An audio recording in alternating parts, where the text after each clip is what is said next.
Hey kids, welcome back to the channel where we take awesome out of the box. In this one, we're taking a look at one of the newest offerings from Realme, the Realme 7.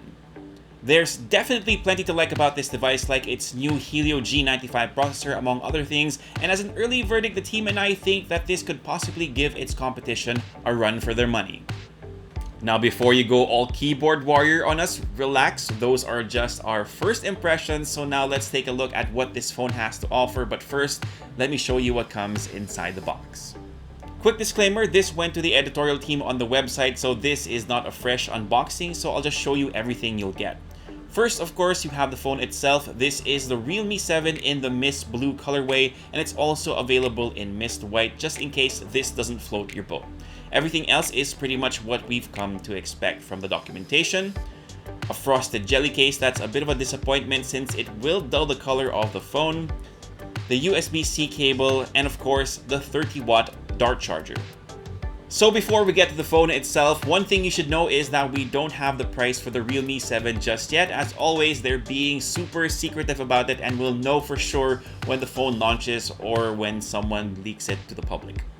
Alright, so now let's talk about the Realme 7. And in terms of overall design, it's very similar to the 7 Pro with a nice matte finish to its plastic back. That's a bit two-tone. I don't think that's a term for it, but I think it looks good to break up the single color of the phone that also slightly changes depending on the way light hits it. It also repels smears and smudges to a degree, but I still recommend using the included case for the added protection, even if it will dull the design. While we're here, let's talk about the button and port layout. And on the bottom, you have the headphone jack, microphone, USB-C port, and speaker grill. The left houses the volume rocker and access to the SIM tray, and on the right side is the power button / fingerprint scanner.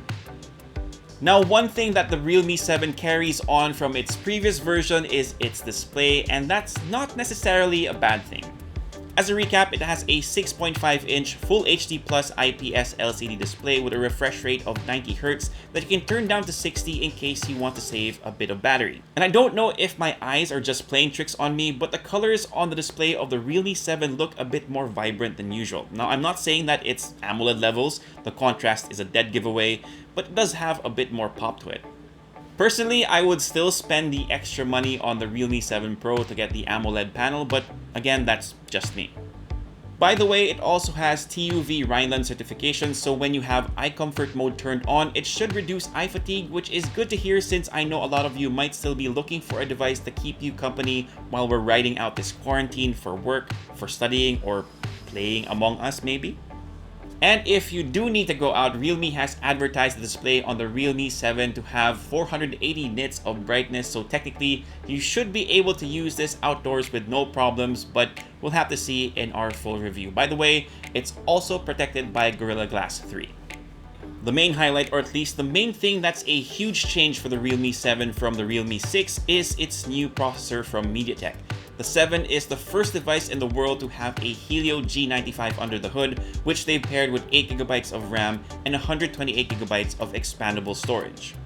Now, we're not allowed to show you guys benchmark scores just yet since they're still under embargo, but we should be seeing better gaming performance out of it compared to the G90T and from the Snapdragon 720G as well.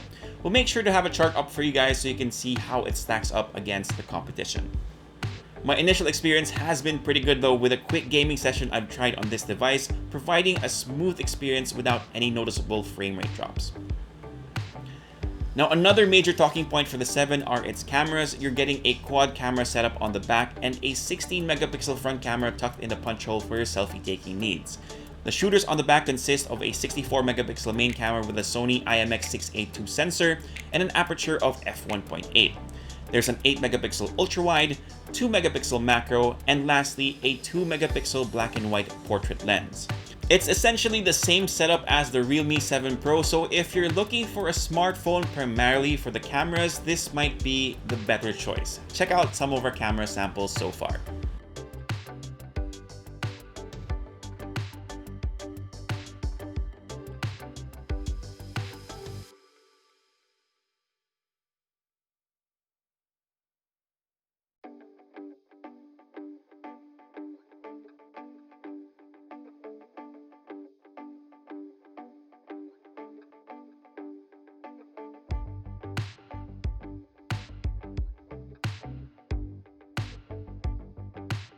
Providing power to the entire system is a 5000 mAh battery, which is actually slightly higher than the capacity of the 7 Pro. I'm thinking that's mostly to offset some of the power draw from the faster refresh rate, but we'll see how long it'll take to drain the battery in our full review.